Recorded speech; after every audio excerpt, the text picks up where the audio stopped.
Daniel Attard ġie maħtur bħala in-negozjatur ewlieni tal-Parlament Ewropew fuq il-viżjoni għat-turiżmu sostenibbli fl-Ewropa.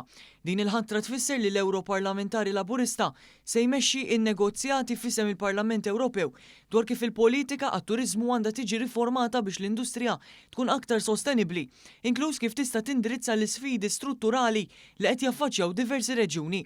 Il-pożizzjoni ta' Dr. Attard saret ukoll f'mument deċiżiv, hekk kif il-Kummissjoni Ewropea qed tfassal l-istrateġija tagħha fuq sfond ta' sfidi dejjem jikbru fil-qasam turistiku fosthom dawk relatati mal-infrastruttura, il-ħaddiema, l-akkomodazzjoni u l-enerġija.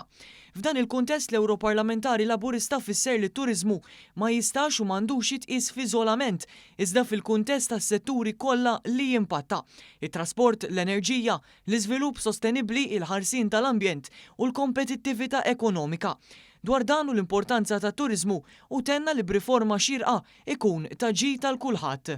Turiżmu bħala forza ekonomika, bħala opportunità ta' impjiegi u bħala mezz ta' mobilità soċjali.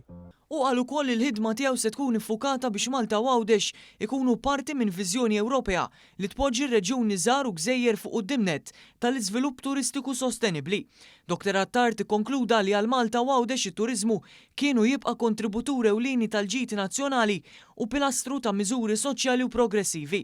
Għaldaqstant f'dan l-inkarigu ġdid il-prijorità tiegħu se tibqa' d-difiża u t-tisjieħ tal-interessi ta' Malta fl-Ewropa. Il-mira tiegħi hija waħda: strateġija konkreta b'riżultati illi jwieġbu għal sfidi komuni u jagħtu futur aħjar lil kulħadd, lill-ħaddiema, lin-negozji żgħar, lill-familji u lill-komunitajiet tagħna.